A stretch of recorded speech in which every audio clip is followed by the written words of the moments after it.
In Meet Your Maker, the sixth episode of the first season of Regular Show, there is a moment near the end where Mordecai turns to Rigby and tells him, in plain words, that he is pissed off at him. The barbecue is ruined. The premium hot dogs Benson ordered are burned to nothing. The two of them have spent most of the episode trapped inside a walk-in meat locker because Rigby could not be trusted to carry food across a parking lot without setting it on fire. And Mordecai, the tall blue jay, the patient one, the one who usually absorbs whatever Rigby throws at him, finally reaches the end of his patience and says the thing out loud. He is pissed. The line is not screamed. It is not built up to as a punchline. It is the flat, quiet sound of one friend telling another that he has crossed a line. The episode aired on the 11th of October 2010, and if you go back and watch that same episode today, in most of the places you are able to watch it, that line is no longer there. The word has been replaced. Mordecai does not say he is pissed anymore. He says he is ticked off. Same scene, same animation, same recording session, the same actor, the same breath. One word, lifted out and swapped for a gentler one, years after the episode first went to air. That is where this begins.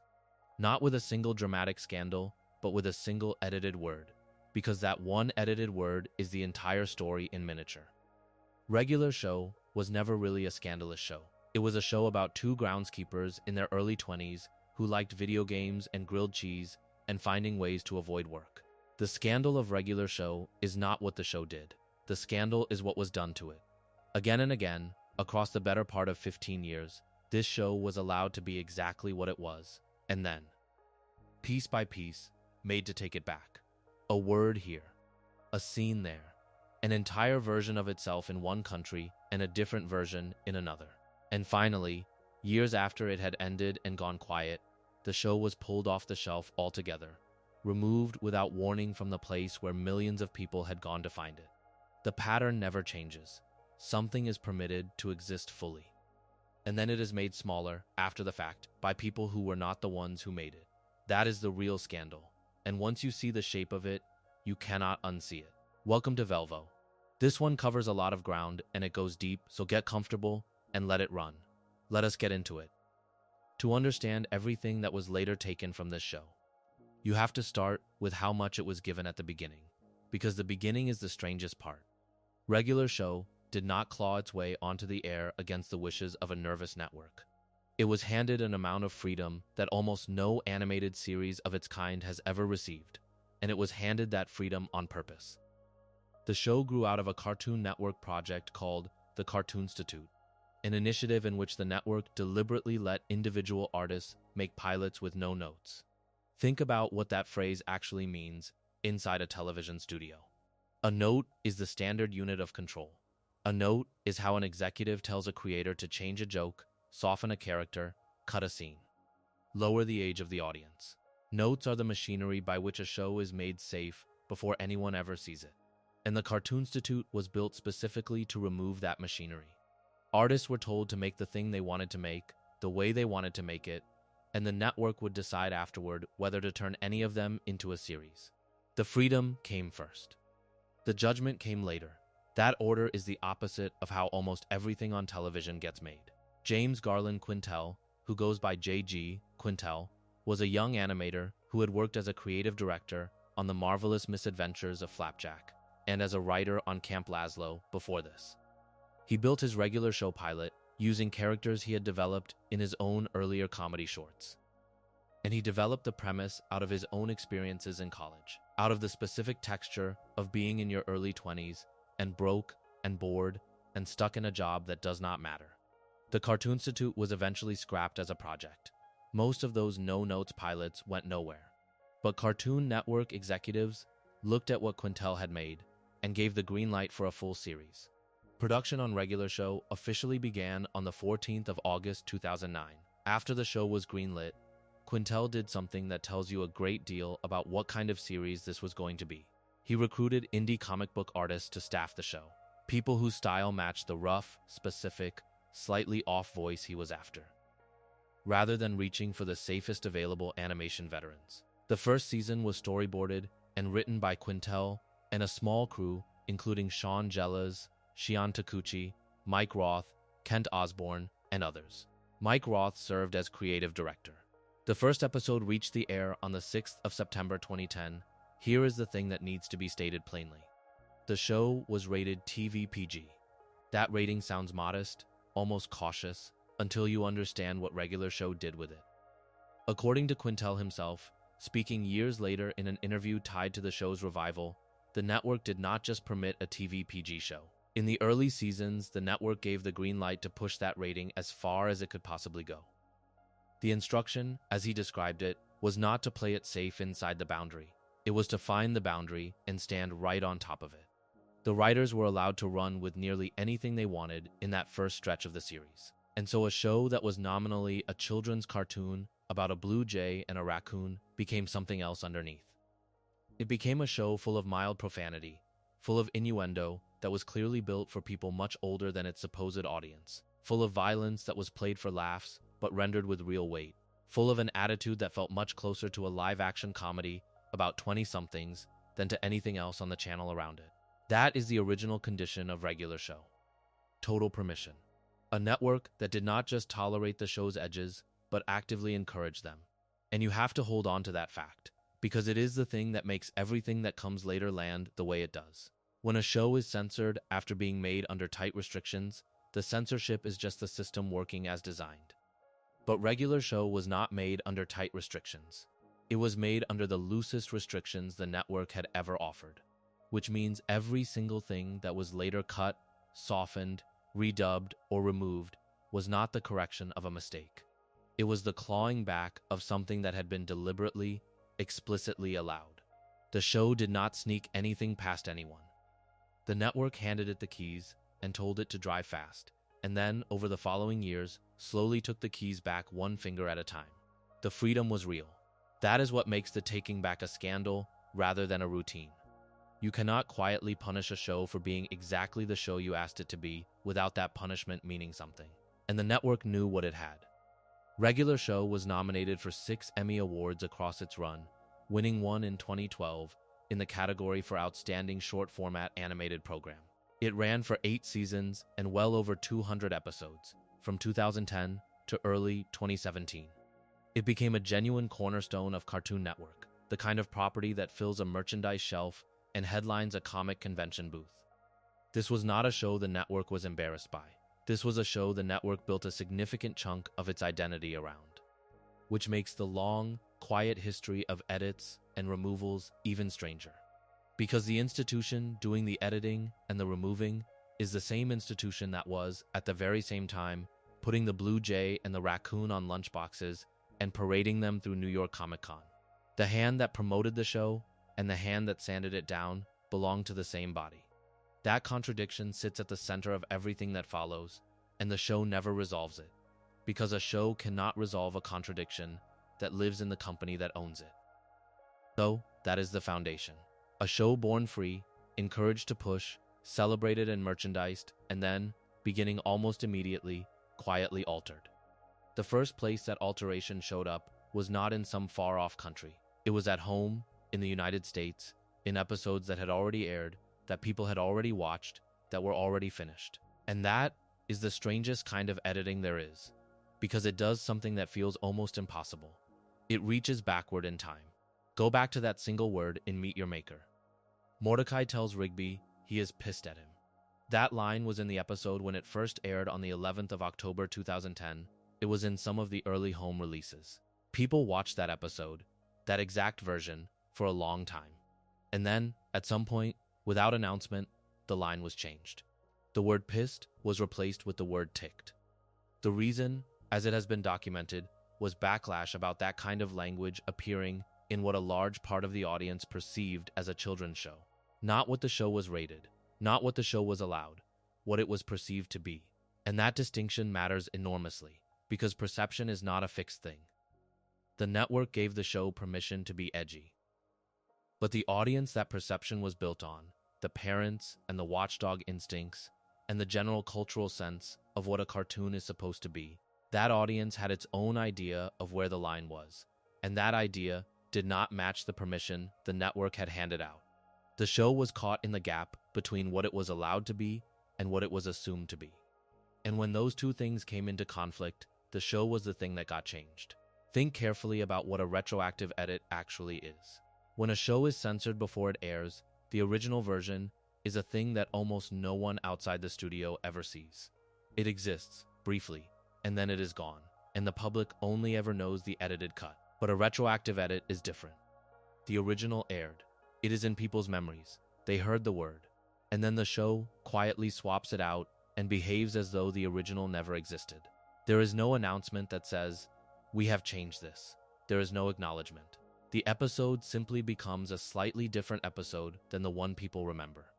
And the only way you would ever know is if you happen to watch it twice, years apart, and notice that one word had moved. The show does not comment on this. It does not flag it.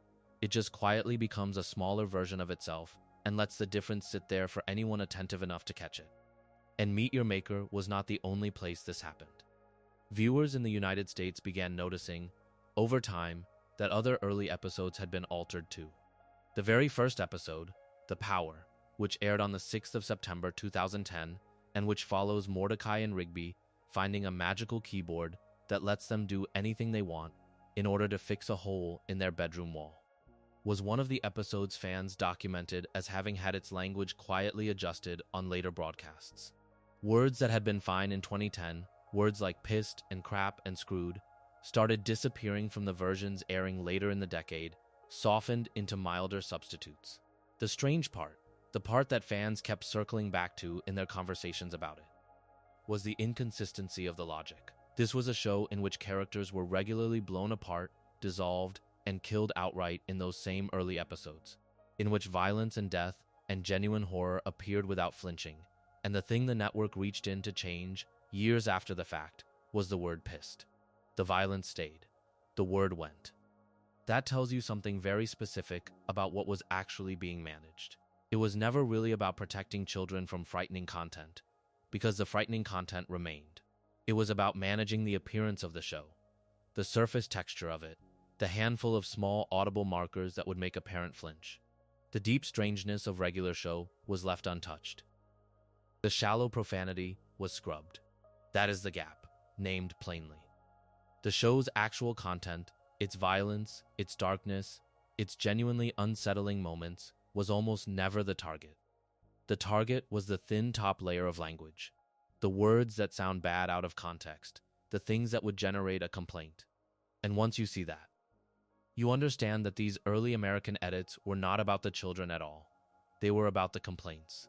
They were about smoothing the surface so that the perception of the show could be brought into line with the assumption that a cartoon is a thing for kids, even though this particular cartoon had been explicitly built and explicitly permitted to be more than that.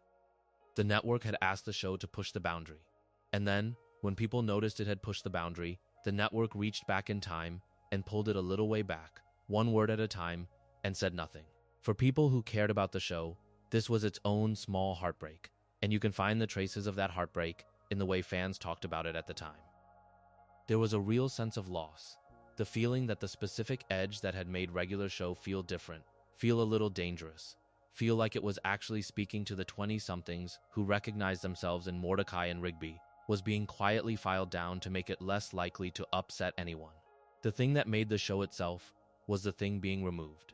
And it was being removed not from new episodes, where you could at least argue the show was simply evolving, but from old ones, from episodes that were already complete, that had already done their work, that already existed in the form their creators had made them. That is the part that lingers. A finished thing being reached back into and quietly made less than it was. Before we move on, if you are enjoying this analysis, please consider subscribing. It helps the channel tremendously. The early American edits were quiet, they happened without explanation, and most people never noticed them. But there was a larger version of the same impulse working on the show from the inside, at the level of the writer's room itself. And it is one of the most revealing things ever said about how regular show was actually made. Years after the original series ended, in the spring of 2026, with the revival about to premiere, Quintel sat down for interviews looking back at the whole run. And in one of them, he confirmed something that fans had long suspected but had never heard stated directly by the person at the center of it. The freedom of the early seasons did not last. At some point during the show's run, the executives came back and told the writers, in effect, that they needed to pull it back, to tone it down, to take some of that stuff out. Sit with the shape of that, because it is a complete arc compressed into a single decision. In the beginning, the network told the show to push the rating as far as it would go. The writers were given the green light to run with whatever they wanted. The show was built, in its first seasons, on the assumption that the boundary was theirs to test. And then the same network, having watched the show do exactly what it was told to do, came back and reversed the instruction. The boundary that had been an invitation became a wall. The thing that had been encouraged became the thing that needed to be removed. Quintel did not describe this as a fight, exactly. He described it as something that caught up with them. The creative freedom of those early years was, in his telling, unusual to the point of being almost unheard of. And eventually, all of that freedom reached its limit, and the limit arrived in the form of a directive.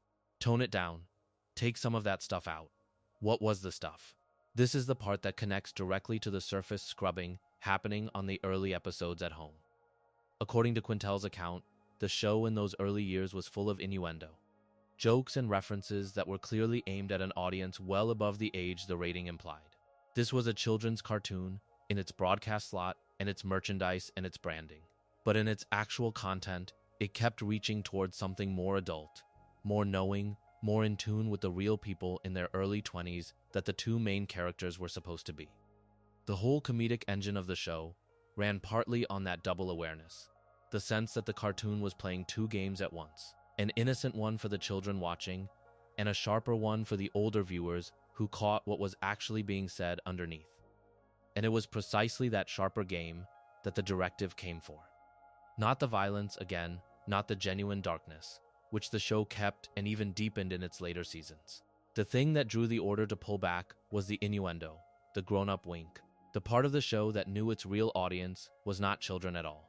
There is something almost poignant in the timing of it, because the show's relationship with its own maturity changed as it went on. The early seasons leaned on language and innuendo, on the verbal markers of being older, the crap and the pissed and the jokes aimed over the kids' heads. And as the directive took hold and those markers got pulled back, the show did not become more childish. It went somewhere stranger. It moved its maturity from the surface to the structure. The later seasons of regular show are far less likely to have a character say a mild swear word, and far more likely to be quietly devastating, to be about mortality and growing up and the fear of being left behind and the slow loss of the people you assumed would always be beside you. The show could not say pissed anymore. So it said something much heavier instead, in a register that no content note could touch, because there is no rule against making a cartoon about a blue jay genuinely, achingly sad. The maturity did not leave. It went underground, where the executives could not reach it. The directive took the words. It could not take the weight. That is one of the most quietly defiant things about how this show evolved, and you have to read it through the lens of that single instruction to see it. Tone it down. Take some of that stuff out. The show complied with the letter of it. It took out the stuff that could be pointed at, the audible profanity, the obvious innuendo. And then it poured everything it had into the kind of content that cannot be pointed at, the emotional and existential depth that does not show up on any standards and practices checklist. A note can tell you to remove a word. A note cannot tell you to make the audience feel less. And so the show, in the years after the directive, became sadder and deeper and more serious than it had ever been when it was allowed to be crude. Almost as if the crudeness had been a release valve, and closing the valve forced everything inward and downward into the bones of the thing. The scandal of the directive is not just that the network clawed back the freedom it had granted. It is that the clawing back changed the entire character of the show, and the show absorbed that change and turned it into something the network could not have asked for and could not take away. You can see, in this one decision, the whole tension that defines regular show's history. The network wanted two incompatible things. It wanted the show to be edgy enough to stand out, to feel different from everything else on the channel, to attract the older viewers who made it a hit, and a merchandising engine, and an Emmy contender. And it wanted the show to be safe enough that no parent would ever complain, that no watchdog group would ever write a letter, that the brand could sit on a lunchbox without controversy. Those two wants cannot both be fully satisfied. A show that is genuinely edgy will occasionally upset someone. A show that never upsets anyone is not edgy. The network tried to have it both ways by encouraging the edge and then, when the edge did what edges do, quietly sanding it down and pretending the encouragement had never happened. The writers were caught in the middle of that impossible demand. They were told to push and then told to stop, told to be daring and then told to be safe, and the directive to tone it down is the moment the contradiction became official policy. And notice what the show is never given the chance to do here. It is never given the chance to argue. There is no version of this story where the writers sit across a table from the executives and make the case for the jokes and win. The directive comes down, and the directive is followed. Because that is how the power runs in a television studio. The people who make the thing do not own the thing. The company owns the thing. And the company can decide, at any point, that the thing it asked for is now the thing it does not want, and the people who made it have no recourse except to comply or to leave. Quintel's account of the directive is striking precisely because of how undramatic it is. There is no war story, there is just an instruction, arriving from above. And a show that had been free, becoming a show that was managed. That quietness is the point. This is how it actually happens. Not with a public fight, with a note, with a phone call, with a sentence that says, in effect, the fun is over now, bring it back inside the lines. There is a specific kind of loss that comes from being told to be less than you were allowed to be. And Regular Show lived inside that loss for years without ever naming it on screen. You can feel it, if you know to look, in the way the texture of the show shifts from season to season. The loose, anarchic, anything-goes energy of the first couple of seasons, the sense that the writers were genuinely getting away with something, slowly tightens into a more controlled, more careful thing. The show stays brilliant. By many measures it gets better, deeper and more emotionally precise. But the wildness narrows. The off-leash quality that came from being told there were no rules gives way to the more measured quality of a show that has learned where the rules are. And that narrowing was not a creative choice the writers made freely. It was, at least in part, a directive they absorbed. The show became more disciplined because it was disciplined. And the most honest thing you can say about that is that you can hear it. The early seasons sound like freedom. The later seasons sound like mastery. And mastery, however beautiful, is what you build when freedom is no longer fully on the table. So the show was given everything, and then, from the inside, told to give some of it back. That was the directive. But the strangest chapter in the whole story of what was done to Regular Show is not what happened to it at home, in the country where it was made. It is what happened to it everywhere else. Because the show that aired in the United States was only one version of Regular Show.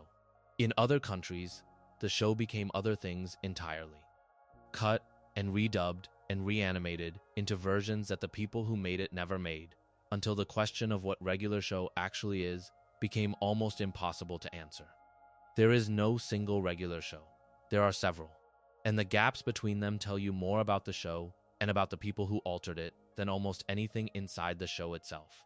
Here is the thing most people never think about when they watch a show they love. The version you saw is not the only version. It is the version that aired where you happen to be. And for a show like Regular Show, distributed across dozens of countries with dozens of different standards for what a cartoon is allowed to contain, that means the show fractured, on its way out into the world. Into a whole family of slightly and sometimes drastically different versions, each one shaped by the particular anxieties of the particular place it was airing in. The same episode, the same 11 minutes of animation, became a different 11 minutes depending on which country's broadcast you happened to catch. And the differences were not cosmetic.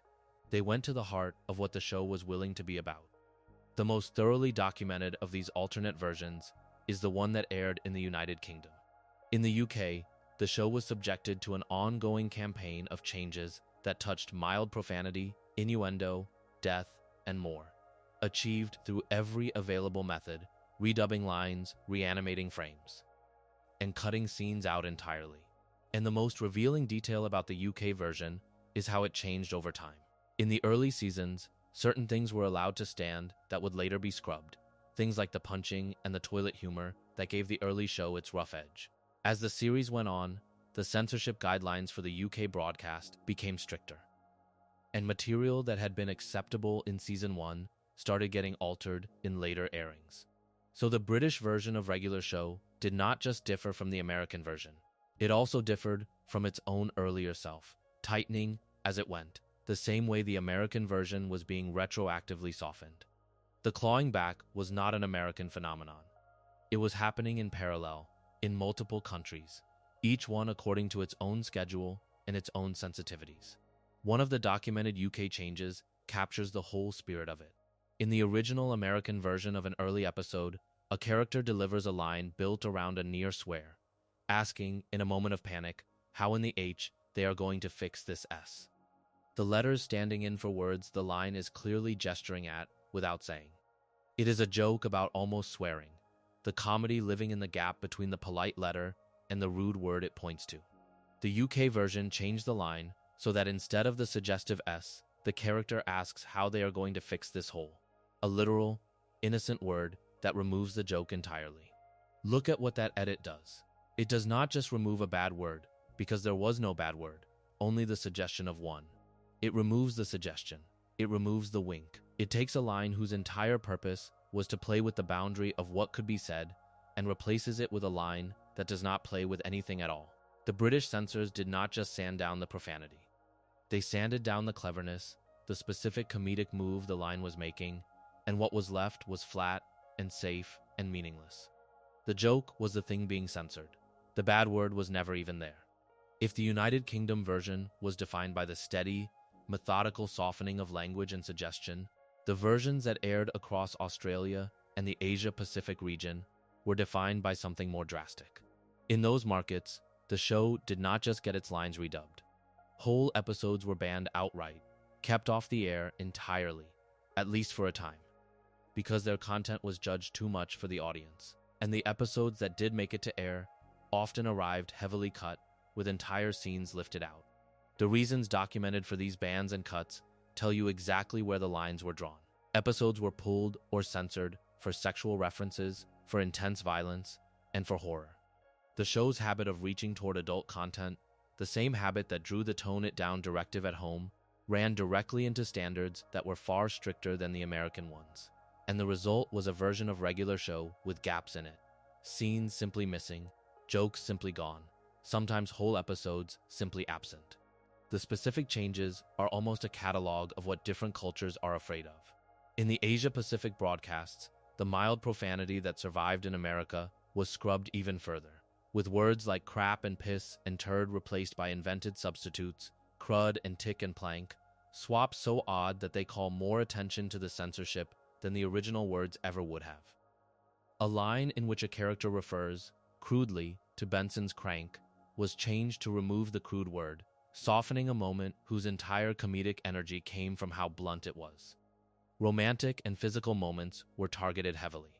A scene in which Muscle Man and his girlfriend Starla run toward each other and embrace, the kind of broad romantic gag the show used constantly, was cut from one episode for the Australian broadcast because of its physical, suggestive nature. The show's casual, cartoonish sexuality, the innuendo and the romance and the body humor was one of the first things to go in markets where that material was considered inappropriate for the assumed audience, and violence that the American version played for laughs. The fold-out chair hits and the slapstick brutality was frequently removed because the same action that reads as comedy in one country reads as genuine violence in another. And then there was death. This is the subject the show returned to more than almost any other. The actual presence of death as a character, the regular brushes with mortality. The way the universe of regular show kept opening up to reveal something final and dark underneath the comedy. And it was death, across these international versions, that drew some of the most consistent censorship of all, the subject most likely to be cut, softened, reframed, or removed depending on where the episode was airing. A show that was, underneath everything, deeply preoccupied with mortality became, in its censored international forms, a show with that preoccupation surgically reduced, the deaths trimmed, the darkness lightened, the show's actual obsession quietly edited out of the version a given country was allowed to see. The thing the show was most about was the thing the censors most often reached for. Now step back and look at what this produces. There is the American version with its retroactively softened language. There is the British version, with its methodically scrubbed profanity and suggestion, and its steadily tightening standards. There are the Australian and Asia-Pacific versions, with their banned episodes, their cutscenes, their invented replacement words, their excised romance and violence and death. And there are countless other national versions, each shaped by its own particular dub and its own particular cuts. The question this raises is genuinely difficult, and the show never answers it, because the show cannot. Which one of these is regular show? The American broadcast version, which is itself not the original, because the original aired and was then edited backward. The home release versions, which preserve some of what the broadcast lost. The international versions, each missing different pieces. There is no single authoritative object you can point to and say, this is the show, this is what its creators made, and what everyone saw. There are only versions. The show exists as a family of slightly different things, no two countries seeing quite the same series, and the differences between them mapping out, with eerie precision, the specific fears of the specific places they aired in. That is the deepest strangeness of the international censorship. And it is not really about any individual cut, it is about what the cuts add up to. A work of art is supposed to be a fixed thing, a single object that you and a stranger on the other side of the world can both experience and then discuss, confident that you are talking about the same thing. Censorship across borders quietly dissolves that confidence. You and that stranger may both love regular show and may both be talking about episodes in your respective countries. We're not the same episodes. The version that made you laugh may be a version they were never shown. The moment that stayed with you may be a moment that was cut from their broadcast before they ever had the chance to see it. The show became, through this process, not one shared object, but a scattered constellation of related objects, and the scandal is not that any one of them was altered. The scandal is that the alteration was so thorough and so varied that the original, the true single version, became almost a theoretical thing, recoverable only by someone willing to track down every cut and every dub and reassemble the show from its differences. Before we move on, if you are enjoying this analysis, please consider subscribing. It helps the channel tremendously. To see how this worked in practice, and to understand why certain episodes drew the censors so consistently, it helps to look closely at one of the episodes that kept getting banned. Because the reasons it was banned tell you something about the show that the show itself never quite says out loud. The episode is called Hello Governor, and it is the premiere of the second season. It first aired on the 29th of November 2010, and it was written and storyboarded by Sean Gellis and Shion Takuchi. On its surface, it is one of the funniest, most purely entertaining episodes the early show ever produced. A small comic masterpiece built around a single ridiculous premise. And underneath that surface, it is genuinely, seriously frightening. Frightening enough that it was banned outright in some markets and aired only in censored form in others. The gap between how funny it is and how scary it is the entire engine of the episode, and it is also the reason the episode became a censorship problem. The premise is simple.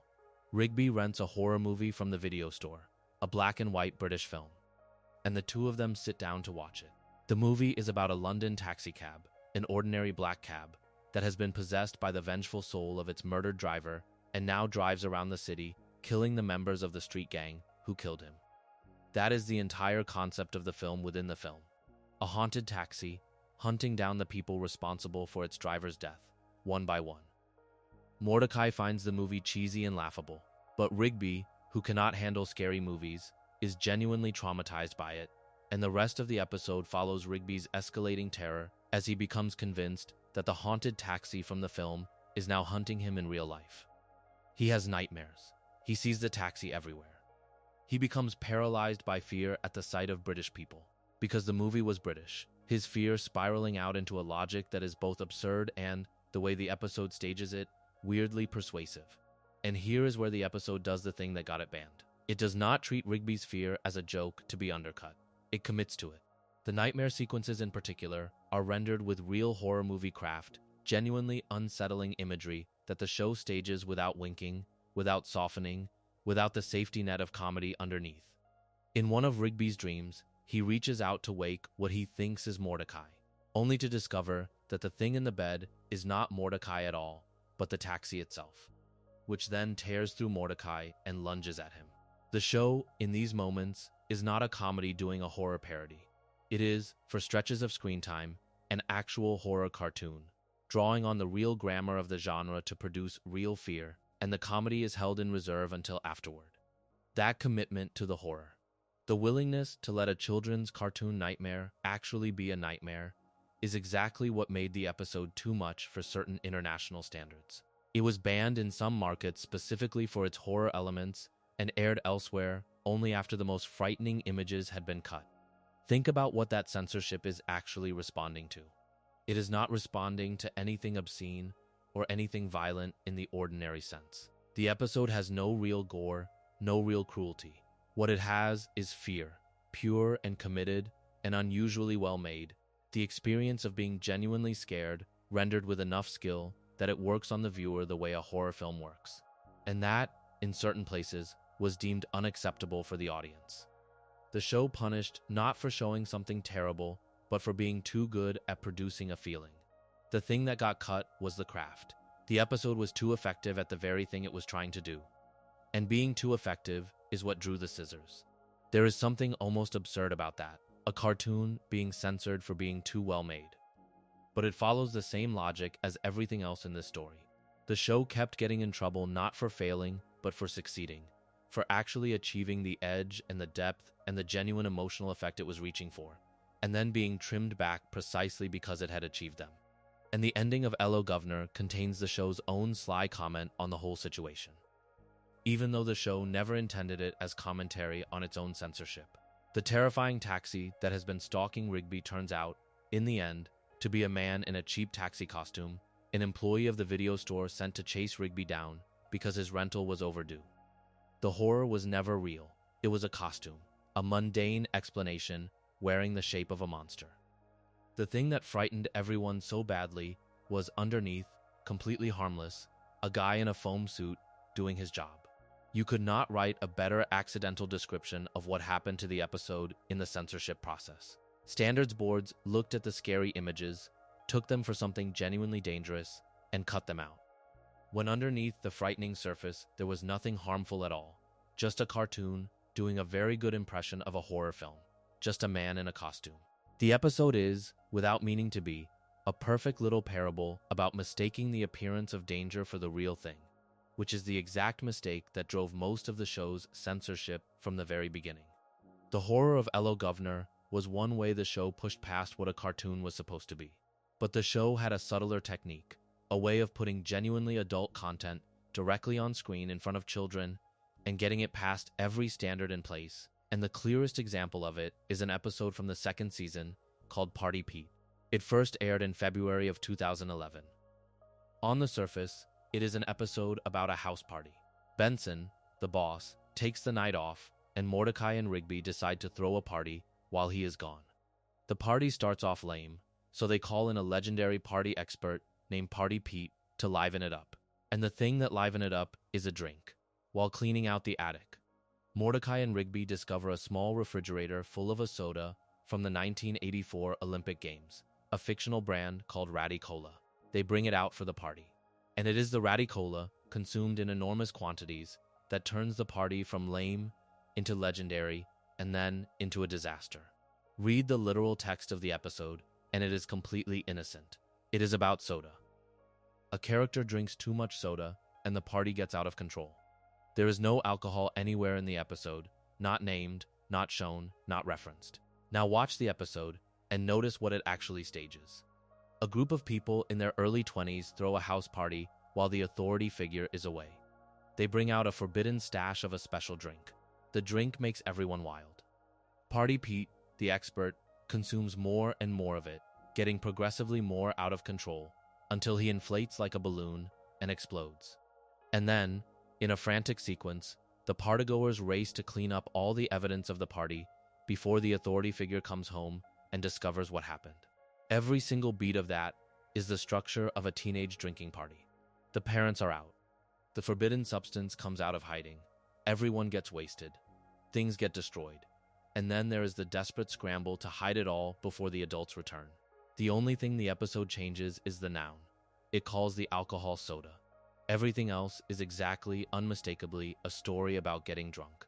That is the technique. named plainly.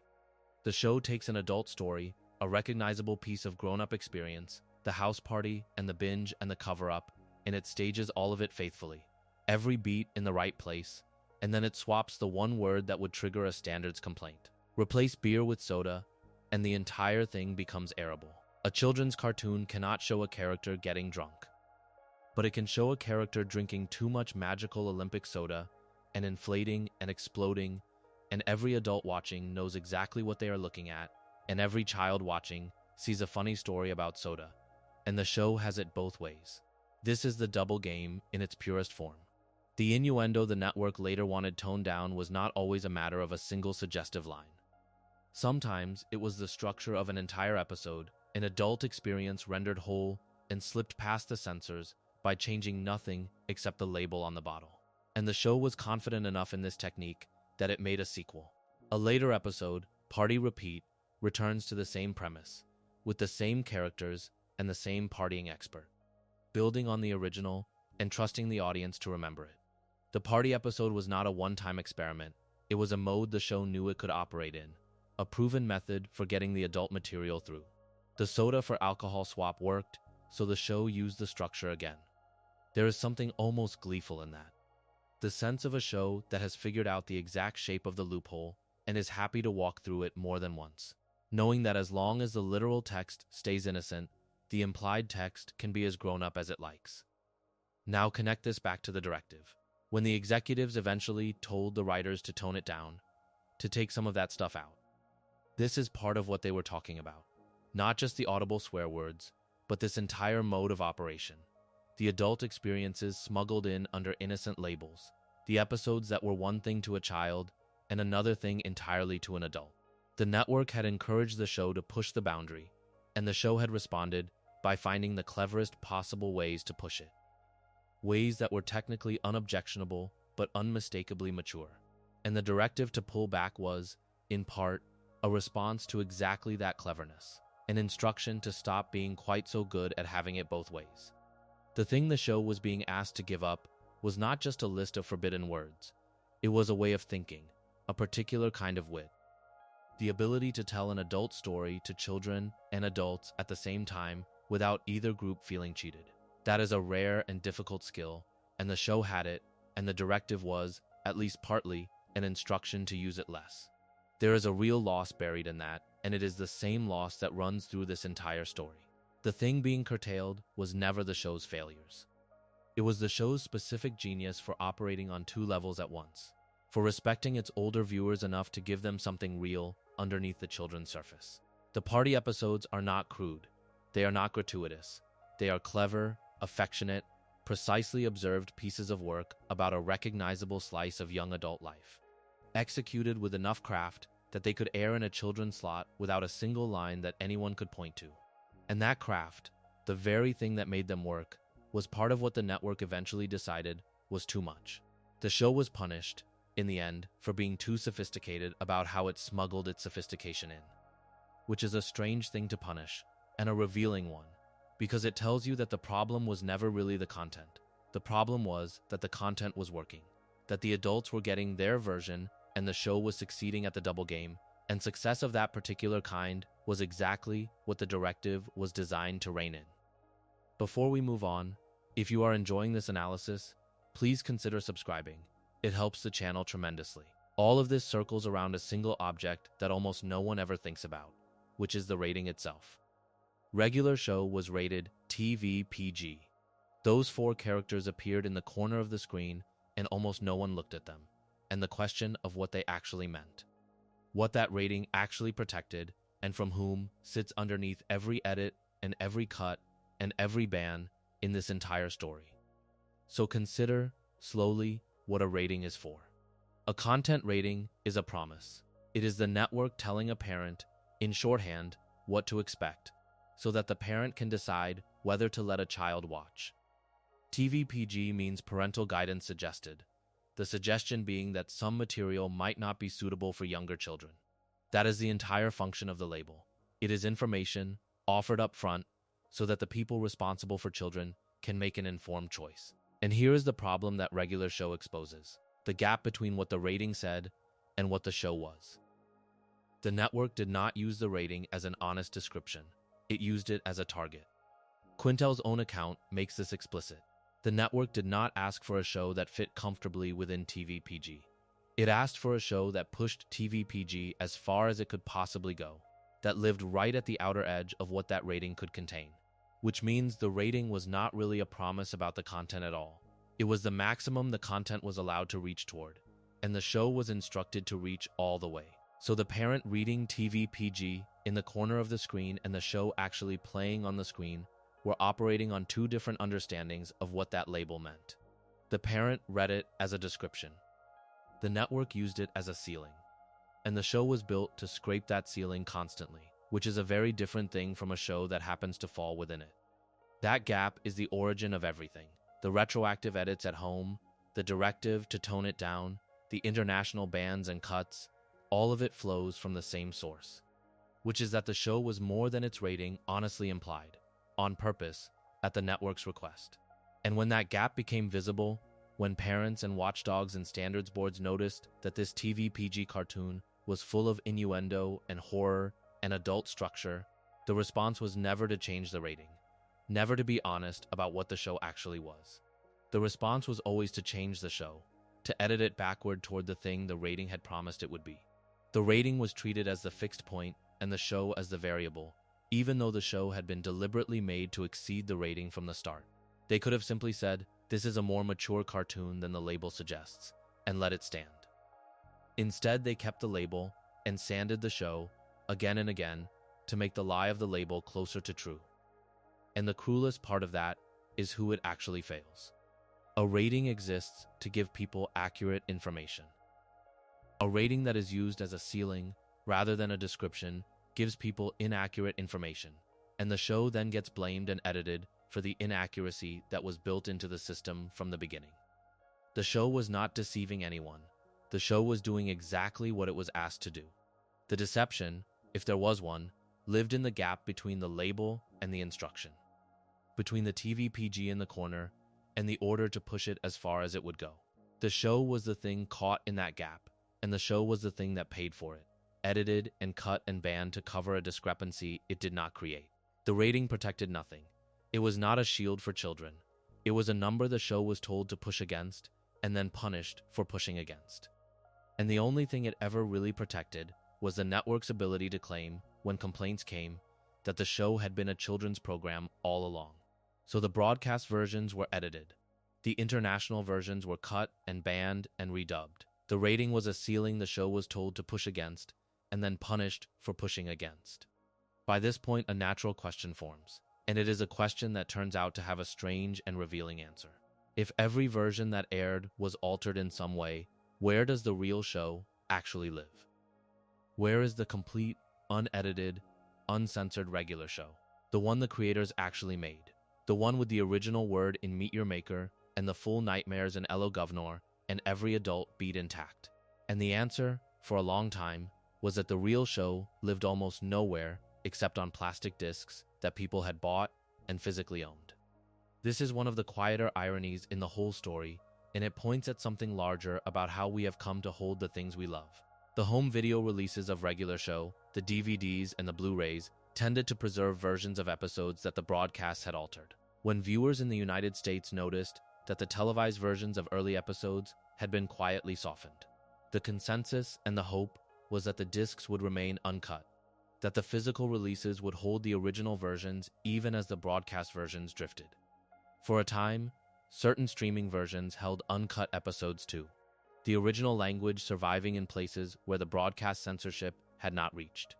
The complete show existed, but it existed in scattered pockets, on discs and in particular streaming windows, rather than in any single official, stable, public form.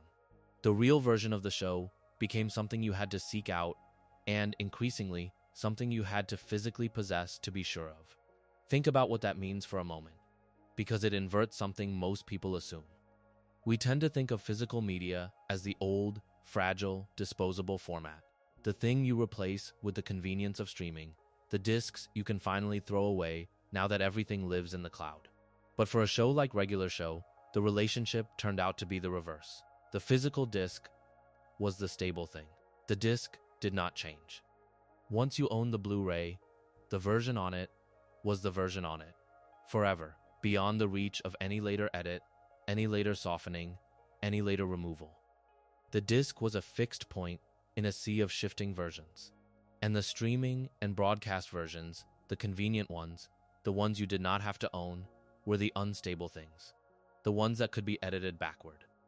The ones that could be softened without notice, and the ones that could, as we will see, simply vanish.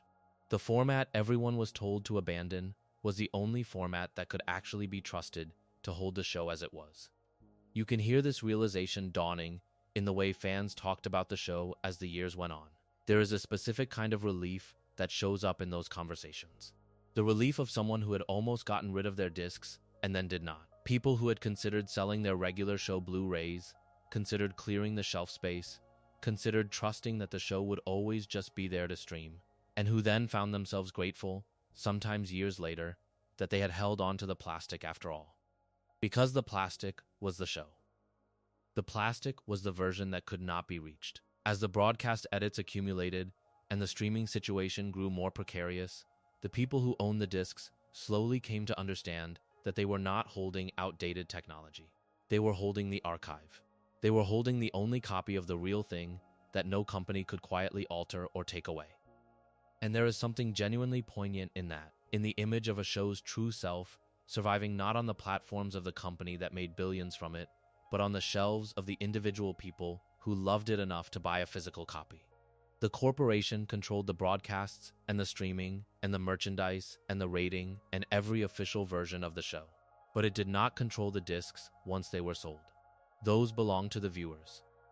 And so the complete, uncensored regular show ended up living, in its most reliable form, in the homes of fans, in a distributed archive of plastic that the company could not edit and could not recall, the original version preserved by the only people who had no power over the show except the power to keep a copy of it safe. The creators made the show. The company owned the show. But in the end, it was the audience that preserved the show, one Blu-ray at a time, holding on to the real version while every official version drifted or disappeared. This matters enormously for everything that comes next, because it changes the stakes of the removals. When a show is taken off a streaming service, the usual comfort is that it is just a streaming decision, that the show still exists, that you can find it elsewhere. And often that is true. But the deeper anxiety underneath the streaming removals of the 2020s is the slow recognition that, in a world without physical media, the streaming version is the only version. And the only version is controlled entirely by a company that can make it disappear. The regular show fans who held onto their discs understood, before most people did, that owning a copy and having access to a copy are not the same thing. And that the difference between them is the difference between a show you can always watch and a show that exists only as long as a corporation decides it is worth keeping available. They had the discs. They were safe. But the show's presence in the wider world, its availability to everyone who did not happen to own the plastic, was held entirely in the hands of a company. And that company was about to demonstrate, in the most direct possible way, exactly how little that availability was guaranteed. Because the story of what was done to regular show does not end with editing. Editing makes a show smaller. The final chapter is about making it disappear, and to understand how a beloved, Emmy-winning, 8-season cornerstone of a network could simply vanish from the place people went to watch it, you have to understand what happened to the company that owned it, and to the entire studio that made it. The editing was done by people who wanted the show to be a little safer. The disappearance was done by people who, by every available indication, were not thinking about the show at all. Cartoon Network Studios, the place where regular show was made, was a physical building, a real studio in Burbank, California, where the storyboard artists and the writers and the animators did the actual work of bringing the blue jay and the raccoon to life. It was a creative home, the kind of place where a show like regular show could exist, because the people who made it were in the same building, bouncing ideas off each other, building the strange specific culture that produces a strange specific show. And in the years after regular show ended, that building was closed. The studio that had made the show, and Adventure Time, and Steven Universe. And so many of the shows that defined a generation of animation had its physical home shut down. part of a broader contraction in the animation business and a broader set of decisions by the company that now controlled it about what was worth keeping and what was not. The place where the show was made stopped being a place. That is the first piece of the disappearance. Not the show itself, yet, but the home of the show, the physical and institutional ground it had grown out of, quietly dismantled. The company doing the dismantling was Warner Bros. Discovery, the conglomerate that had come to own Cartoon Network and its library through a series of mergers, and which spent the early 2020s engaged in an aggressive and widely reported campaign of cost-cutting under its chief executive, David Zaslav. The shape of that campaign became infamous across the entertainment industry. Finished films were shelved for tax purposes rather than released. Completed shows were removed from streaming to avoid paying residuals and to write down their value. Entire catalogs of work were treated not as art or even as assets to be nurtured, but as line items to be eliminated when eliminating them improved a balance sheet. This was the environment Regular Show now existed inside. The show was no longer the prized property of a network that built its identity around it. It was a piece of library content owned by a conglomerate that had demonstrated repeatedly and publicly that it would make any piece of content disappear if disappearing it was financially convenient. Before we move on, if you are enjoying this analysis, please consider subscribing. It helps the channel tremendously. There is one detail about Warner Bros. Discovery's strategy in this period that is so perfectly, painfully ironic that it deserves to sit on its own, because it tells you everything about the gap between what these decisions claim to be and what they actually did. In 2023, the company rebranded its flagship streaming service, taking the name HBO Max and shortening it simply to Max. And the stated reason for dropping the HBO from the name was, in part, that executives felt the HBO brand was too associated with edgy, groundbreaking adult content, and that this association was discouraging families with children from using the service. The HBO name, they argued, was not where parents would eagerly drop off their kids. So they removed it, to make the service feel more welcoming to families and children. They rebranded specifically to seem more family-friendly. And then, roughly a year and a half later, that same service, now wearing its more family-friendly name, abruptly removed a huge swath of the actual family and children's content in its library, including Regular Show. The platform that had dropped the adult, coded HBO from its name in order to court families turned around and deleted the family shows. The branding said, "We are a place for your children now." The action said, "Your children's shows are not worth the cost of keeping them available." That contradiction is the whole story of corporate content management in miniature. The friendly word and the opposite deed, the welcoming name on a service quietly emptying itself of the very thing the name was meant to welcome. And so we arrive at the moment the show disappeared. It happened on the 1st of October, 2024, with the simple turning of the calendar from one month to the next. There was no announcement. There was no press release, no farewell, no notice given to the people who had the show saved in their libraries, or who had assumed it would always be there to return to.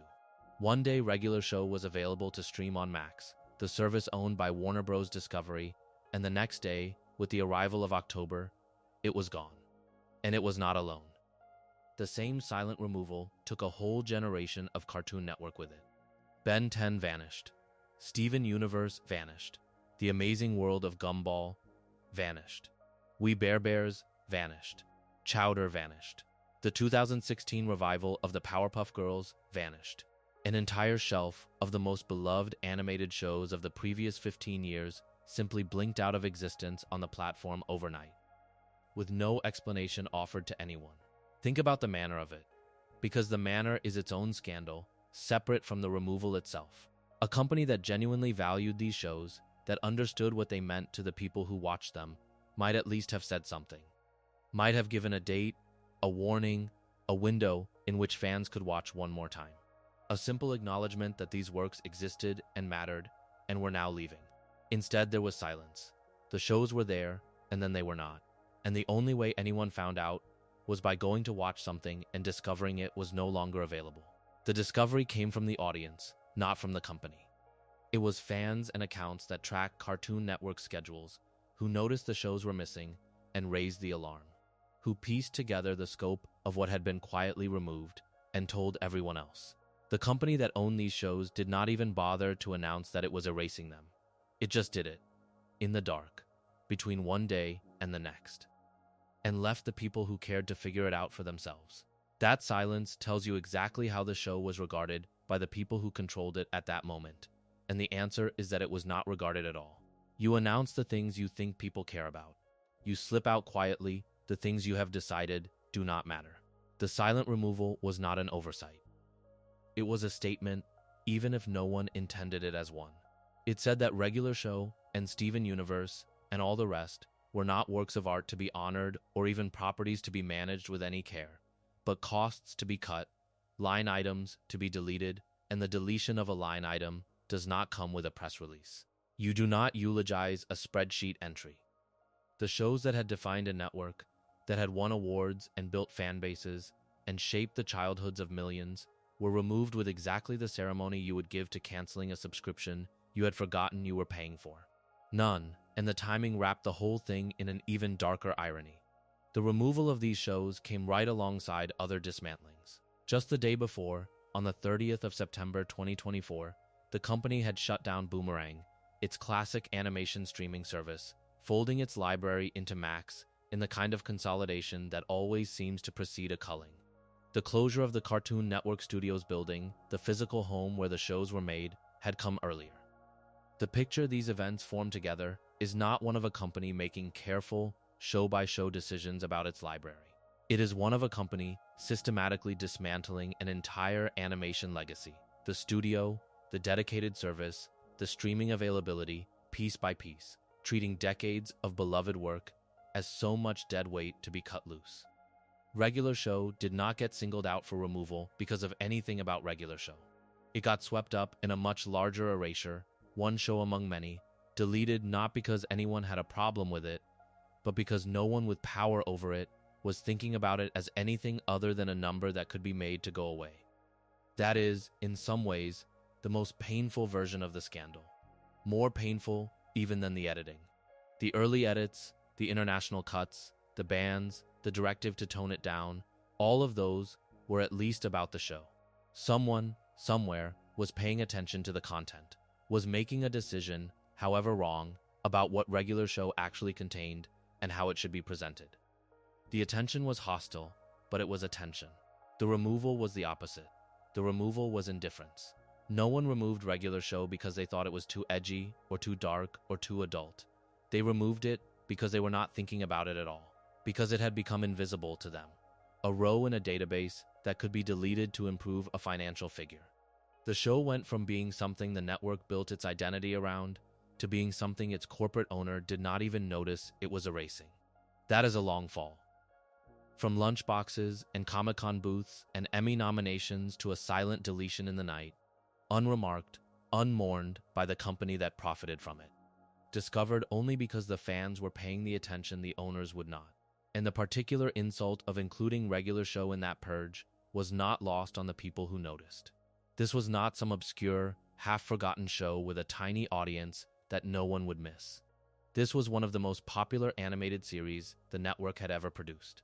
A genuine hit that had run in syndication and streaming continuously since it ended. A show with an enormous and devoted fan base. More than that, it was a show with a revival already in active development. A continuation that the same company was, at that very moment, preparing to make and to sell. The contradiction was almost too perfect. The company was simultaneously investing in bringing Regular Show back as a new series and erasing the original Regular Show from its streaming service, building the revival with one hand while deleting the thing the revival was reviving with the other. There is no coherent strategy in which both of those decisions make sense at the same time.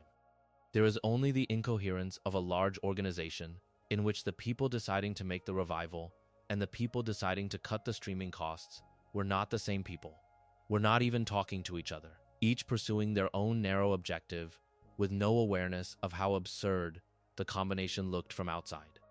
This is what it actually looks like when a corporation owns a piece of art. Not a single villain with a vendetta against the show, but a vast divided machine in which different parts pull in opposite directions, in which the show can be promoted and erased in the same breath, in which no one is responsible for the whole because everyone is responsible only for their piece. The show's fate was decided not by anyone who cared about it, for good or ill, but by the accumulated weight of decisions made by people who never thought about it as a show at all.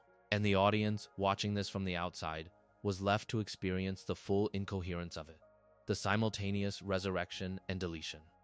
The company that wanted the show back and did not want to keep the old one available, the brand new regular show being built on the grave of the original regular show that the same brand had just buried without a word. The shows were, in fairness, mostly available elsewhere. Removed from one platform, many of them could still be found on others, and the fans who owned the discs. The ones who had held on to their plastic still had their complete and uneditable copies safe on their shelves. The show did not cease to exist. But that is cold comfort, and it misses the point of what the removal actually demonstrated. The point is not that the show became impossible to find. The point is that its presence in the world, its availability to everyone who did not happen to own it physically or subscribe to the right service, was revealed to be entirely contingent, entirely at the mercy of a company that would erase it without thought or warning the moment erasing it became convenient.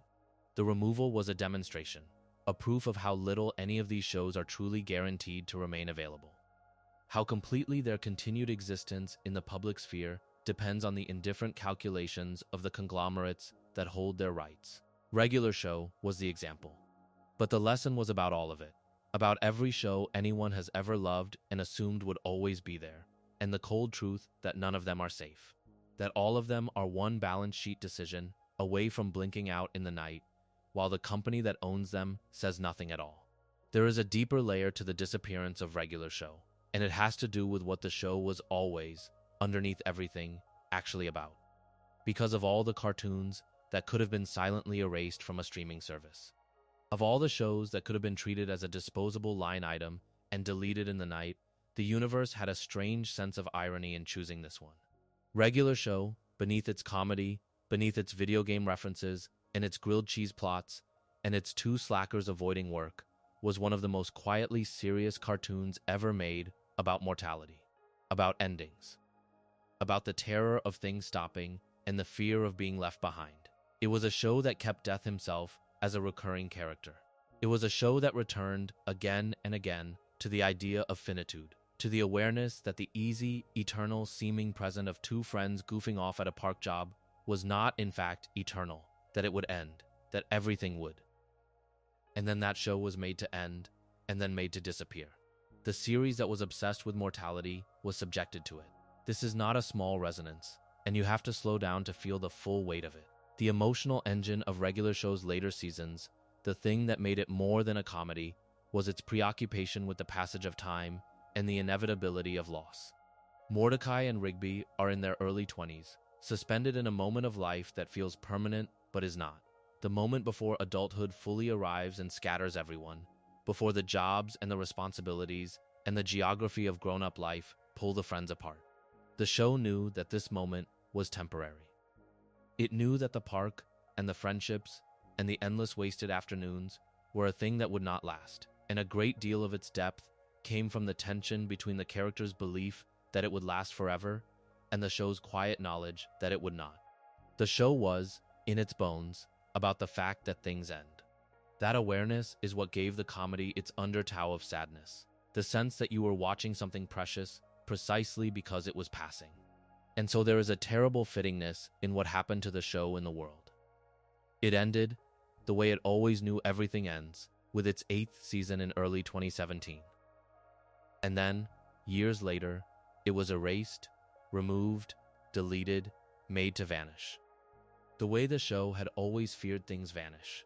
The cartoon that had spent 8 seasons teaching its audience to sit with the awareness of endings became, itself, a thing that ended and was then taken away. The show that had personified death and stared into mortality and built its emotional power on the knowledge that nothing lasts was, in the end, subjected to exactly the impermanence it had been about all along. It is the kind of thing that, if you wrote it into the show itself, would feel too on the nose, too neat, a meta joke too clean to be believed. The show about disappearance, made to disappear. And yet that is what happened, in the actual world, to the actual show. Removed in silence by a company that had no idea it was enacting the show's own central theme. But here is where the resonance turns, because the show was never simply nihilistic about endings. And this is the part that matters most. Regular Show was preoccupied with mortality, but it was not despairing about it. The whole point of the show's relationship with endings was that the awareness of them is what gives the present its weight. The friendships matter because they will not last forever. The wasted afternoons are precious because there is a finite number of them. The show did not teach its audience that endings make everything meaningless. It taught the opposite. It taught that the certainty of endings is exactly what makes the time before them worth everything. And so even the show's own disappearance, even the silent erasure, even the treatment of this beloved thing as a deletable line item cannot quite land as pure tragedy, because the show itself had already provided the framework for understanding it. The show would not have wanted its fans to despair at its disappearance. It would have wanted them to understand that the disappearance was always coming, for this and for everything, and that the right response is not despair, but attention. The choice to hold on to the thing while you have it, to keep your copy safe, to remember. That is what the fans who held on to their discs were doing, whether they knew it or not. They were practicing the exact lesson the show had taught them. They were refusing to take the show's permanence for granted, refusing to assume it would always just be there, and instead holding on to it deliberately, physically, against the day it would be taken away. The show had spent 8 seasons teaching its audience that nothing is guaranteed to last, and then the company that owned it proved the lesson true, and the fans who had absorbed the lesson were the ones who were ready, the ones with the discs on the shelf, the ones who had understood that you hold on to the things that matter because the alternative is to lose them. There is a strange kind of grace in that, the show's own theme protecting the show, the audience's grief over its disappearance, softened by the very understanding of disappearance that the show itself had given them. Before we move on, if you are enjoying this analysis, please consider subscribing. It helps the channel tremendously. And then the show did something that breaks the pattern entirely, something that the show's own philosophy of endings did not quite prepare anyone for. It came back. After everything, after the editing and the cutting and the banning and the toning down and the silent erasure, after 8 seasons and 9 years of being gone, Regular Show returned. And the way it returned says as much about this entire story as any of the things that were done to it. Because the return is, in its own strange way, the final chapter of the scandal. The part where freedom is handed back by the same kind of institution that spent 15 years taking it. The announcement came in 2024. In June of that year, Warner Bros. Discovery confirmed that a new series featuring characters from Regular Show had been greenlit, with Quintel returning as showrunner, the project having first been teased at the Annecy Animation Festival. And then a detail that, once you place it against the rest of the timeline, becomes almost unbearable in its irony. On the 30th of September 2024, Mark Hamill, who had voiced Skips through the entire original run, confirmed that he would be returning to the role for the revival. The 30th of September. The next day, the 1st of October, Regular Show vanished from Max. Hold those 2 dates next to each other. On one day, the voice of one of the show's most beloved characters publicly committed to bringing the show back. On the very next day, the company erased the original show from its streaming service in silence. The resurrection and the burial, announced within 24 hours of each other by the orbit of the same corporation. One hand reaching to revive the show while the other deleted it, the 2 gestures so close together in time that they almost touched. If you wanted a single image to capture the incoherence of how this show was treated, you could not invent a better one than that. The day before the show disappeared, its return was being promised. The revival is called Regular Show: The Lost Tapes.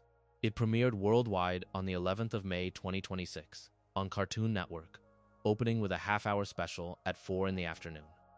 9 years after the original series had ended, Quintel came back as showrunner and returned to voice Mordecai, as well as High Five Ghost. William Salyers returned as Rigby. Sam Marin returned to voice his roster of beloved characters: Benson the Gumball Machine Boss, Pops the Gentle Lollipop-Headed Man, and Muscle Man. Mark Hamill returned as Skips. Sean Sellis and Sam Register served as executive producers, with Toby Jones as supervising director and Ryan Slater producing.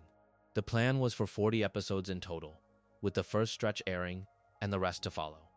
And in a final loop that closes the entire circle, the revival came to stream on the very same service that had erased the original.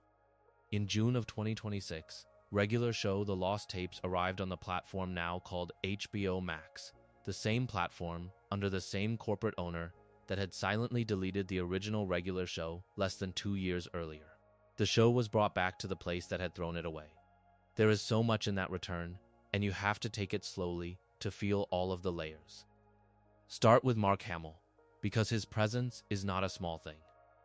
Hamill is one of the most sought-after voice actors alive, a performer whose voice work commands top-of-market rates, and his willingness to come back for new episodes of a cartoon he last voiced nearly a decade earlier tells you the project carried real creative weight, enough to pull a name like that back into a role. But the deeper point about Hamill is what his return does for the show's continuity. His skips works precisely because it never registers as a celebrity cameo. The voice is built into the character, has been since the beginning, so seamlessly that most viewers never thought of Skips as being voiced by Luke Skywalker at all. A different actor in the role would have instantly flagged the revival as a recast, a patched-together imitation. Hamill's presence keeps it whole. It signals that this is not a reboot pretending to be the original, but a genuine continuation, the same people returning to the same characters, the voice unbroken across the 9-year gap. But here is where the resonance turns, because the show was never simply nihilistic about endings, and this is the part that matters most. Regular show was preoccupied with mortality, but it was not despairing about it. The whole point of the show's relationship with endings was that the awareness of them is what gives the present its weight. The friendships matter because they will not last forever. The wasted afternoons are precious because there is a finite number of them. The show did not teach its audience that endings make everything meaningless. It taught the opposite. It taught that the certainty of endings is exactly what makes the time before them worth everything. And so even the show's own disappearance, even the silent erasure, even the treatment of this beloved thing as a deletable line item cannot quite land as pure tragedy, because the show itself had already provided the framework for understanding it. The show would not have wanted its fans to despair at its disappearance. It would have wanted them to understand that the disappearance was always coming, for this and for everything, and that the right response is not despair, but attention. The choice to hold on to the thing while you have it, to keep your copy safe, to remember. That is what the fans who held on to their discs were doing, whether they knew it or not. They were practicing the exact lesson the show had taught them. They were refusing to take the show's permanence for granted, refusing to assume it would always just be there, and instead holding on to it deliberately, physically, against the day it would be taken away. The show had spent 8 seasons teaching its audience that nothing is guaranteed to last.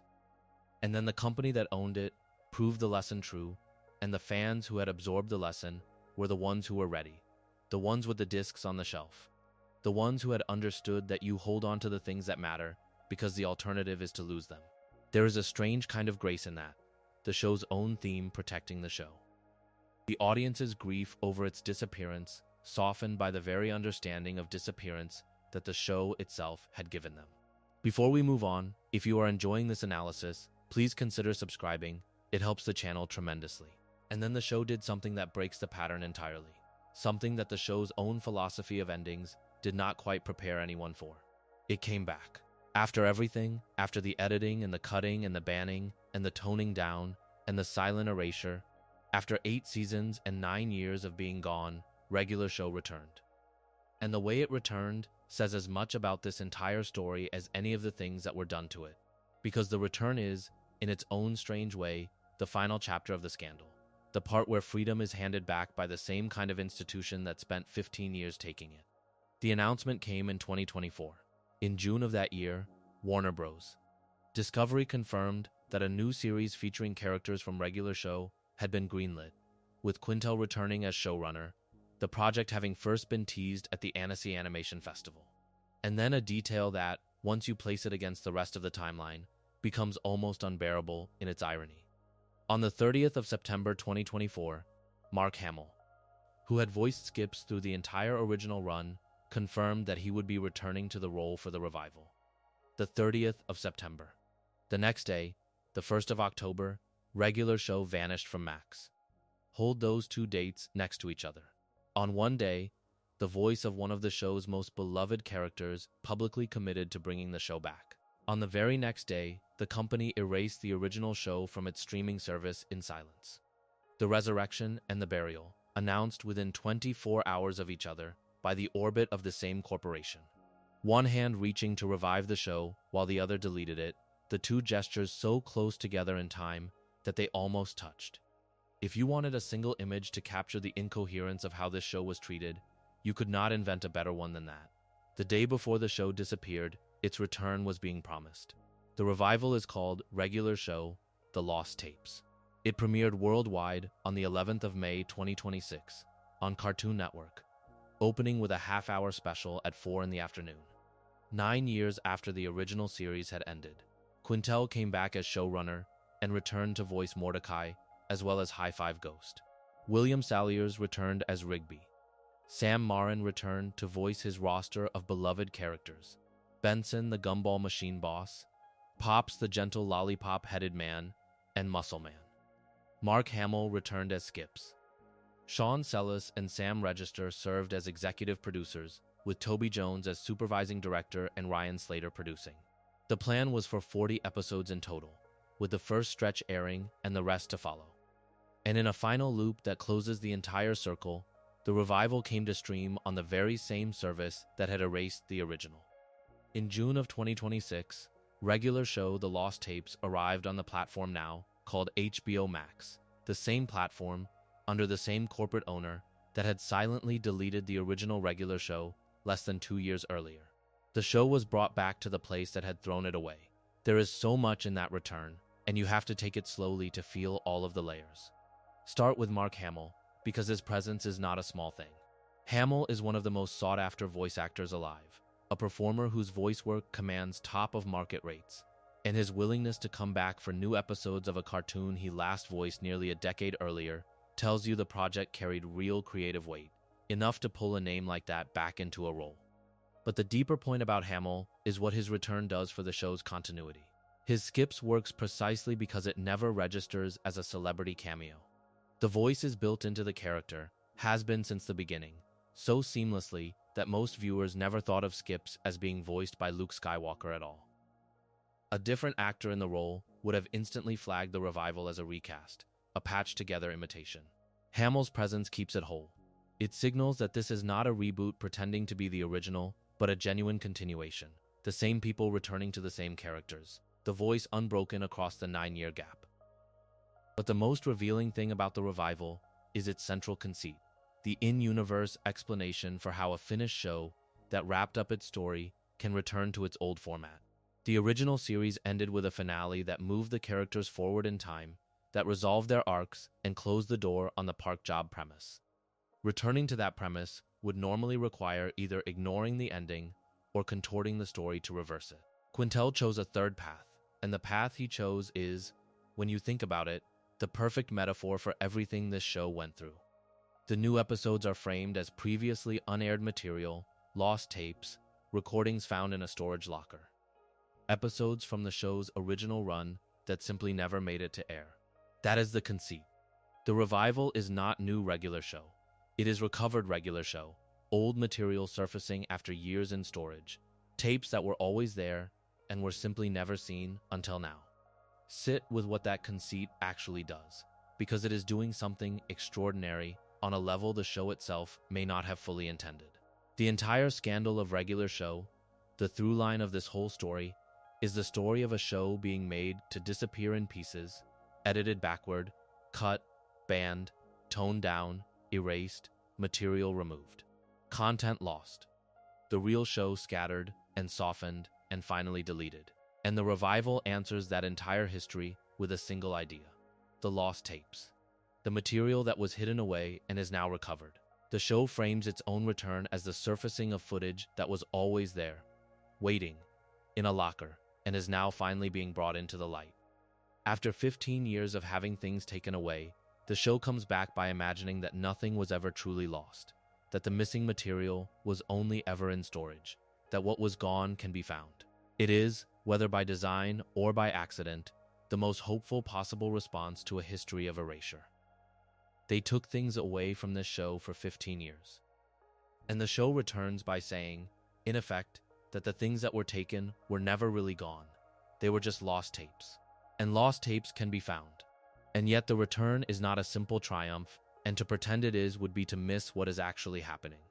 Because the revival exists inside the very same conditions that produced the scandal in the first place. Consider the economics that brought it back. Cartoon Network in 2026 sits inside a contracted animation market. A moment when the major studios are ordering fewer original shows and leaning harder on their existing library properties, the proven, durable assets they already own. And Regular Show is one of the network's most durable assets. A show that ran continuously in syndication and streaming for years. The revival, read through that lens, is not necessarily a passion project that the company graciously permitted. It is, at least in part, a library property being reactivated, because reactivating proven library properties is the safe bet in a shrinking market. The same logic that erased the show to cut costs is the logic that revived the show to exploit a known quantity. Cut it when keeping it costs money. Bring it back when bringing it back makes money. The show is, in both cases, a financial instrument first, and the decision to delete it and the decision to revive it are not opposites. They are the same calculation, run at different moments, by a company for which the show was never anything but an asset to be optimized. This is the question the revival leaves hanging, and the show cannot answer it, because the answer is not up to the show.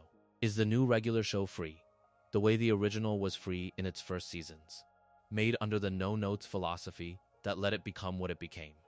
Or is it managed from the start, a library property handled carefully, made to be safe and brand consistent and inoffensive, the lessons of the toning down directive baked in from the first frame? The original show earned its freedom and then had it taken away. Does the revival begin with that freedom restored, or does it begin already knowing where the lines are, already shaped by 15 years of edits and complaints and corporate caution? We cannot fully know yet. But the question itself is the point. The freedom that the show was born with, the no-notes green light, the instruction to push the rating as far as it would go, was the original gift and also the thing that everything in this story conspired to take back. And the deepest measure of the revival is not whether it is funny, or whether the voices are right, or whether the fans are happy. It is whether the show that comes back is allowed to be as free as the show that left, or whether it returns into the same managed, careful, optimized condition that the original spent its later years being pushed into. The scandal was the slow theft of a show's freedom. The revival is the test of whether any of that freedom comes back, or whether the show returns only as a safer, library-friendly version of itself, the latest and most thorough edit of all. There is a pattern inside the pattern, and it rewards a slow look. When you lay all the edits side by side, the international cuts, and the domestic redubs, and the softened broadcasts, a strange consistency emerges in what gets removed first and what survives longest. The words go first. A character says pissed, and the word becomes ticked off. A character says crap, and the word becomes crud or cruddy or nothing at all. A character says the show needs to fix this S, and the S becomes a hole. The single syllables of mild profanity are the first thing every editor in every territory reaches for. The most reliably excised element across all 4 versions and all the later domestic broadcasts. And yet, in many of those same edits, a character can still be crushed, dissolved, vaporized, sent screaming into a void, or killed outright, and the moment survives. Death stays while language goes. The implication of a thing stays while the naming of the thing goes. This is not a coincidence, and it is not squeamishness about words for their own sake. It is a precise institutional logic, and once you see it, you cannot unsee it across the whole history of the show. A word is legible. A word can be transcribed, quoted, screenshotted, and submitted to a standards body or a parents group or an advertiser as evidence. A word is a discrete, locatable, undeniable unit of content that a complaint can be built around. Because the complaint can point at it and say there, that exact thing, remove it. Tone cannot be pointed at in the same way. The general air of innuendo that Quintel described, the sense that a great deal of the early show was aimed over the heads of children at the older viewers who were really watching, is real and pervasive and impossible to locate in any single frame. You cannot screenshot a tone. You cannot submit an implication to a standards body as a discrete violation. Because the moment you try to quote it, you have to add your own interpretation. And the interpretation is deniable. So the institution edits what can be pointed at. It removes the words, because the words are the part of the show that a complaint can hold in its hand, and it leaves a great deal of the death and the violence and the genuinely unsettling material. Because that material, however dark, is harder to reduce to a single quotable unit. The edits are not a measure of what is most harmful in the show. They are a measure of what is most legible to a complaint, and the two are not the same thing at all. The show was made smaller along the axis of what could be most easily named, which means the version that survived the edits is not a safer version in any real sense. It is a less quotable version. The danger was left in. The evidence was removed. This is the part of the story that should trouble anyone who believes the toning down was about protecting children. Because the edits do not track harm. They track exposure. They track the surface area the show presented to anyone who might object. The redub of a single word in a single early episode does nothing to make the show gentler for a child watching, because the child is still watching characters die and dissolve and be devoured in the same episodes. What the redub does is remove the one element of that episode that an angry adult could quote back to the network in a letter.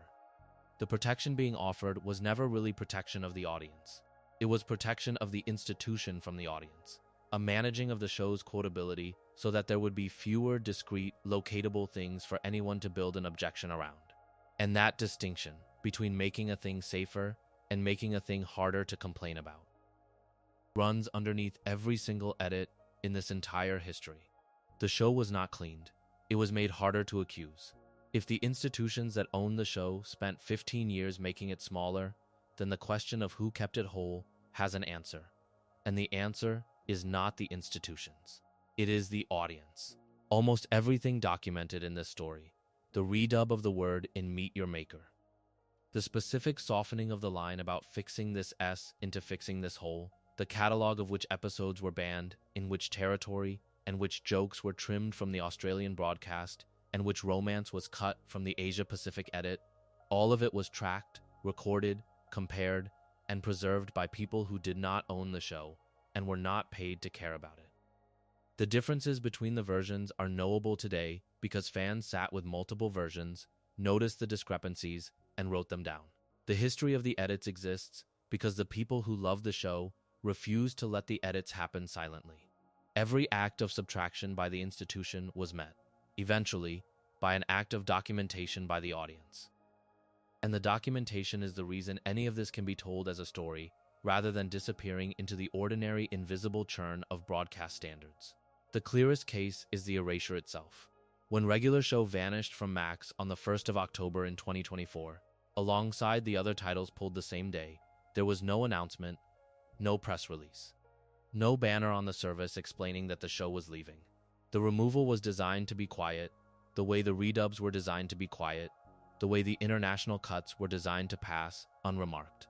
And it was caught anyway, within hours, by accounts that exist for no reason other than to watch what the institutions do to the things people care about. The schedule tracking account that flagged the disappearance, the fans who confirmed it across regions, the outlets that picked it up because the fans would not let it go unremarked, together formed a kind of counter-institution, an unpaid and uncoordinated archive whose only function is to notice. The company had the power to delete the show.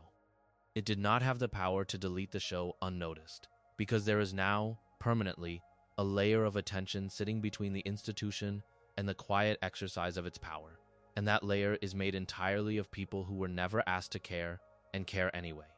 Before we move on, if you are enjoying this analysis, please consider subscribing. It helps the channel tremendously. This is where the story arrives at something close to poetry, and it does so by accident, through the revival's own choice of framing. The new series carries the title, The Lost Tapes, and its premise, the conceit that holds the whole thing together, is that the new episodes are not new at all. They are presented as recordings that were always there, lost tapes recovered from a storage locker. Footage that existed, but had been mislaid, and is only now being found and played. The show invented this framing for practical reasons, a way to return to the park and the old format without unwinding the finale, a A way to say these adventures simply happened and were never shown rather than these characters have been pulled back from the ending they earned. But step back from the practical reason and look at what the framing actually describes. Because it describes with uncanny precision the literal truth of how this show survived. The real regular show, the uncut one, the version with the words still in, and the episodes still present, and the jokes still aimed over the children's heads, did survive on tapes in a sense, on discs and drives. On physical media sitting on shelves and in boxes and, yes, in storage.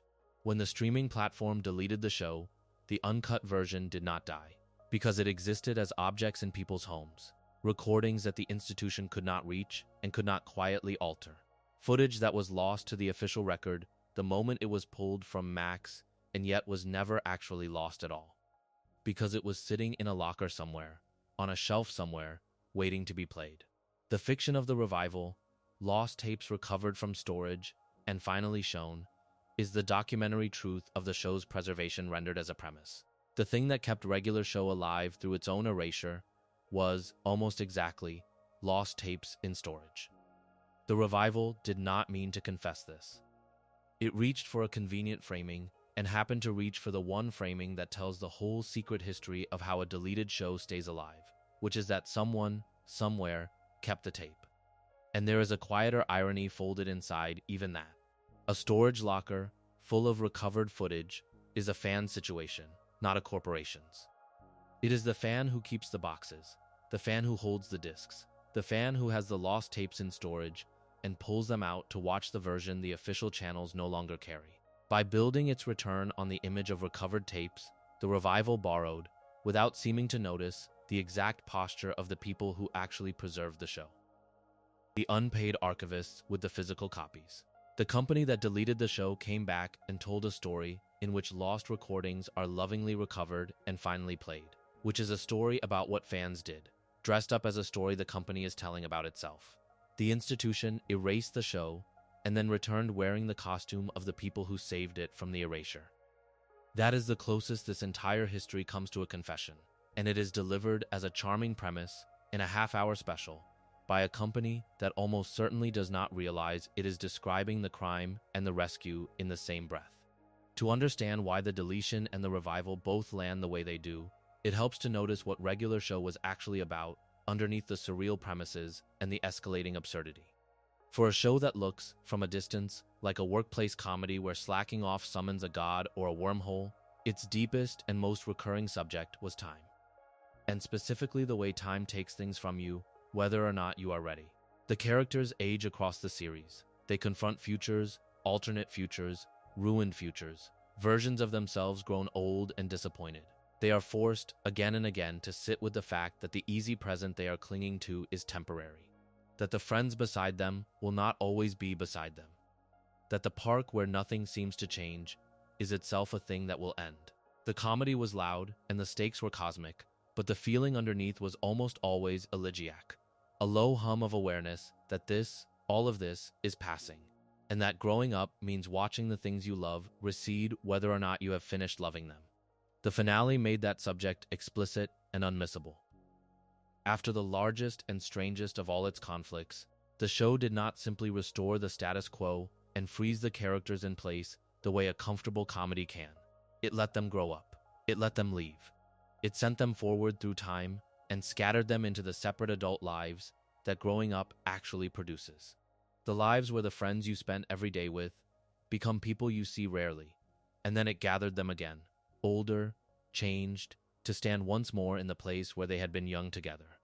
The ending was about the thing the whole series had been quietly about all along, which is that you cannot stay, that the park has to close, that the only honest way to love something temporary is to let it end, and to let the ending mean something. Regular Show earned one of the most genuinely moving conclusions in its genre precisely because it refused to pretend that things last. It told its audience, in its final movement, that endings are real, and that this one was real too. Which is what makes the corporate handling of the show afterward so strange to sit with, because the institution did to the show exactly the thing the show had spent its finale teaching its audience to face honestly, and did it in exactly the wrong spirit. The show said endings are real, and should be met with grace. The company then ended the show a second time, not gracefully. Not as a meaningful conclusion, but as a line item, deleting it from the platform without ceremony or acknowledgement, and ending with none of the meaning the show had argued every ending deserves. The series spent its last hour making the case that things passing matters, that you should look directly at the loss and let it be a real loss. And then it was made to pass again, silently, as if it had never argued anything, as if its own central theme did not apply to its own fate. There is something almost cruel in the mismatch. A show about the dignity of endings handed an ending with no dignity at all. And then the revival complicates even that, because the revival reopens the very ending the show had so carefully earned. This is the genuine tension at the heart of bringing the series back, and it asks to be felt honestly rather than resolved too quickly. The finale's whole power came from its finality, from the courage to let the characters grow up and move on and close the park behind them. A continuation always risks spending that earned finality, reopening a door the show had movingly chosen to shut, trading the dignity of a real ending for the comfort of more. The Lost Tapes framing is, in part, an attempt to have it both ways, to add more show without unsaying the goodbye, by insisting these are recovered adventures from before the end rather than a reversal of the end. Whether that holds is a real question. But notice that the revival's anxiety about this, its careful engineering to avoid disturbing the finale, is itself an acknowledgement that the ending mattered, that it was load-bearing, that it could not simply be brushed aside. Even in coming back, the show treats its own conclusion as something sacred enough to work around rather than overwrite. The company deleted the show as if its ending meant nothing. The revival, by contrast, bends over backward to protect that ending, which means the people making the show understand something the people deleting it did not. The ending was real. It deserved to be handled with care. And the contrast between the careless deletion and the careful return is, once more, the contrast that runs through this entire history. Between an institution that sees the show as a disposable asset and the people, fans and makers alike, who see it as a thing that meant something and should be treated as if it did. Set the whole sequence down in order, and the shape of it becomes hard to look away from. A show is born under a philosophy of no notes, handed the rare instruction to push its rating as far as it will go, and told it can run with almost anything. It uses that freedom to become specific and strange and beloved. Then the freedom begins to come back in pieces. A single word in an early episode is quietly redubbed. Executives deliver the instruction to tone it down and take some of that material out. The show is cut differently for the United Kingdom, where the profanity and the innuendo and the deaths are progressively trimmed and tightened. It is cut differently again for Australia and the Asia-Pacific region, where whole episodes are banned and the words are swapped for milder words, and the romances and the references are pared away. Particular episodes are pulled in particular territories for horror, for sexual content, for violence. The rating that was meant to mark a ceiling the show could reach toward becomes, in practice, a description of how careful the show is expected to be. The uncut version retreats onto physical media, onto discs and drives held by the people who bought them. The studio building closes.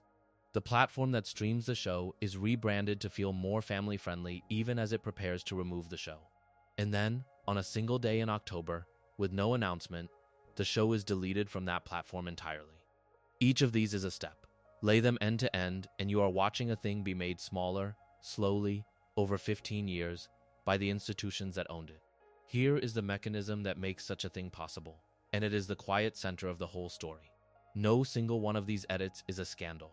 Each, taken on its own, is defensible, ordinary, even reasonable. Redubbing one mild word in one early episode is a small thing, the sort of adjustment that happens constantly in television and that almost no one would stand up to call an outrage.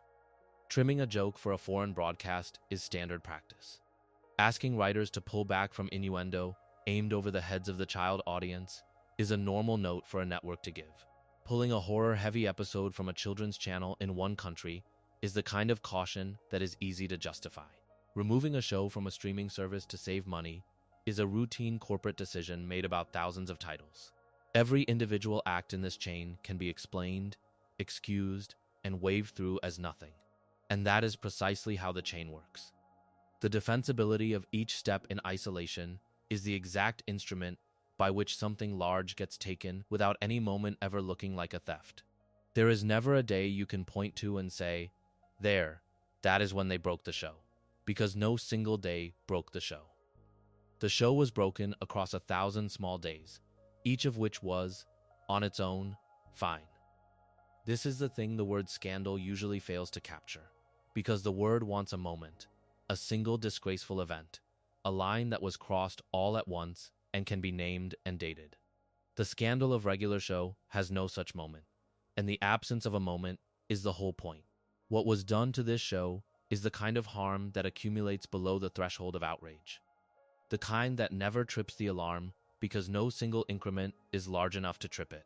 A word here, a joke there, an episode in one country, a rating treated as a leash, a platform removal among many platform removals, each one too small to fight, and the sum of them an entire dimension of a show, its nerve, its willingness to be aimed at adults, its specific, uncensored shape.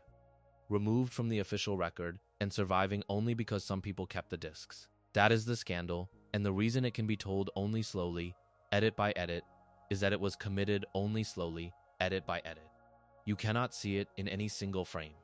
You can only see it in the accumulation, which is the one place no one is ever forced to look. Because looking at the accumulation requires holding 15 years of small defensible decisions in your mind at once, and noticing that together they did something that none of them admitted to doing alone. And the same logic governs the return, which is why the revival cannot simply be received as the happy ending that undoes the damage. The deletion was a financial decision made about an asset. The revival is a financial decision made about an asset. The company that cut the show to reduce costs and the company that revived the show to reactivate a proven property are the same company running the same calculation at two different moments. And in neither moment is the show treated as anything but a number that can be moved on or off a balance sheet. The fans who tracked the deletion and the makers who built the careful return treat the show as a thing that means something. The institution treats it as a thing that can be optimized. That is the real division this entire history exposes, deeper than any single edit, and it does not resolve with the revival, because the revival is being run by the optimizing side. The show came back not because the institution finally understood what it had, but because bringing back a known quantity is the safe move in a shrinking market. The love in this story has always come from below, from the audience and the artists. The arithmetic has always come from above, and the show has spent its entire existence. From the no-notes greenlight to the silent deletion to the library property revival, caught between the two. So return, at the end, to the smallest thing in the whole story, because the smallest thing turns out to hold all of it. In one of the earliest episodes of Regular Show, in the autumn of 2010, a character lost his temper and said he was pissed. It was a mild word, the kind of word a slightly frustrated person says without thinking, and it landed exactly because it was ordinary, because it sounded like a real person reacting the way real people react. And at some point after that episode aired, on a later broadcast, the word was gone, replaced with ticked off, smoothed into something safer, something no one could quote in a complaint. Nothing else about the scene changed. The story was the same, the characters were the same, the joke was nearly the same. One word had been lifted out and a quieter word set in its place, and if you had not seen the original, you would never know anything had been taken, because the edit was designed to leave no mark. That is the whole history in a single substitution. A small, specific, living thing removed quietly, replaced with something that would not get anyone in trouble, in a way that left almost no evidence that a removal had occurred at all. Multiply that one substitution across 15 years and 4 countries and a streaming platform and a rating treated as a ceiling, and you have the entire shape of what happened to this show. It was never broken in a single blow. It was smoothed, one word and one joke and one episode at a time, each smoothing too small to protest, until an entire dimension of the thing had been quietly lifted out and replaced with something safer. And the only people who could prove it had happened were the ones who had kept the originals. The show that millions watched on television in its later broadcasts and on the streaming service in its final years was, in countless small ways, already the edited show, the toned-down show, the show with the words swapped and the sharpest episodes missing in some regions. and the whole uncut shape available only to those who went looking for it on a disc. The official regular show, the one the institutions carried, was always drifting toward the safer version. The real one was receding onto shelves. And then even the safer version was deleted. On a quiet day in October, with no announcement, and for a moment the official record carried no regular show at all, edited or otherwise, as though the show had simply never been. But it had been, and it still was, because somewhere there was a disc in a case, a drive in a drawer, a recording in a box, in a closet, or a locker. The uncut show with the words still in it, the version where the character says pissed and means it, sitting quietly in someone's home, untouched by the institution that had just erased its own copy. The thing that survived was not the corporation's version. It was the kept thing, the held thing, the tape that someone refused to let go of. The show outlived its own deletion, not because anyone powerful protected it, but because somewhere an ordinary person had the original and would not give it up. That is the rescue, and it is a quiet one. The opposite of a scandal in every way that a scandal is loud. The scandal was performed by institutions, in increments, below the threshold where anyone could point and object. A slow toning down and trimming and deleting carried out across a decade and a half by people doing their jobs and making reasonable decisions, none of which looked like harm, and all of which together took something real. The rescue was performed by individuals, in private, by the simple, stubborn act of keeping a copy and remembering what the original had said. One side had all the power and used it to make the show smaller. The other side had no power at all and used what it did not have, the mere fact of having kept the tape, to make sure the smaller version was not the only version left. And when the show finally returned in 2026, returned on the very platform that had deleted it, it returned wearing the image of recovered tapes pulled from a storage locker, which is to say it returned wearing the costume of the people who had actually saved it, telling, without seeming to know it was telling, the true story of how a deleted show stays alive, which is that someone keeps the tape. This is why the question the revival leaves open matters more than whether the revival is good. The original show was born free, under the rarest gift television offers, the gift of no notes, and a rating to push as far as it would go, and it spent the rest of its life having that freedom taken back in pieces. The deepest thing to watch for now is not whether the jokes land or the voices are right. It is whether the show that came back is allowed to be as free as the show that left, or whether it returns already careful, already managed, already shaped by 15 years of edits and complaints into a safer, more library-friendly, more brand-consistent version of itself. The final and most complete edit of all. The one that needs no redub because it was never allowed to say the word in the first place. The original earned its freedom and had it stolen slowly. The revival is the test of whether any of that freedom is given back, or whether the show is welcomed home only on the condition that it has learned, at last, to tone itself down before anyone has to ask. Whatever the answer turns out to be, the show that was made is already safe. And it is safe in the only place it was ever truly safe, which was never the platform, and never the network, and never the corporation. It is safe on the discs, in the lockers, in the hands of the people who kept it whole while the institutions made it smaller. The official record can edit a word, ban an episode, treat a rating as a leash, rebrand a service, and delete a library at will. And it did all of these things, and none of them reached the copy in the drawer. The real regular show, the uncut one, the strange and specific and unmanaged one that pushed its rating as far as it would go because someone once told it that it could, exists now and will keep existing for exactly as long as ordinary people decide it should, which is the only form of permanence that was ever actually available to it. The scandal was the slow theft of a show's freedom, carried out so gently that no single moment looked like a crime. And the answer to it was never an outrage or a reckoning. It was quieter than that, and more durable. It was someone, somewhere, keeping the tape and pressing play, and letting the show say the word it was always meant to say. It is important to be precise, at the very end, about what the kept tape actually preserves, because it would be easy to mistake it for something smaller than it is. The thing held on those discs is not a handful of mild swear words. No one keeps a copy of regular show across a decade because they are attached to hearing a character say pissed instead of ticked off. The word itself was never the treasure. The word was a proxy, a single visible marker of a much larger and harder to see thing, which was the freedom the show was made under and the trust it was once given. When the early show let a character say an ordinary, frustrated word, that word was evidence.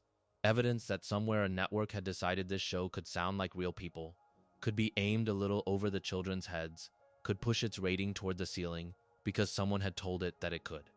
The word was the freedom made audible for a second. And so when the word was lifted out and replaced, what was lost was not vulgarity. It was the audible trace of the trust. The redub did not make the show cleaner. It erased a small piece of the proof that the show had once been free. This is why keeping the uncut version is not nostalgia for rude jokes, and why the people who held the original copies were preserving something more serious than they perhaps knew. The uncut regular show is the record of a particular and increasingly rare thing in this kind of television, a show that was trusted to find its own edges.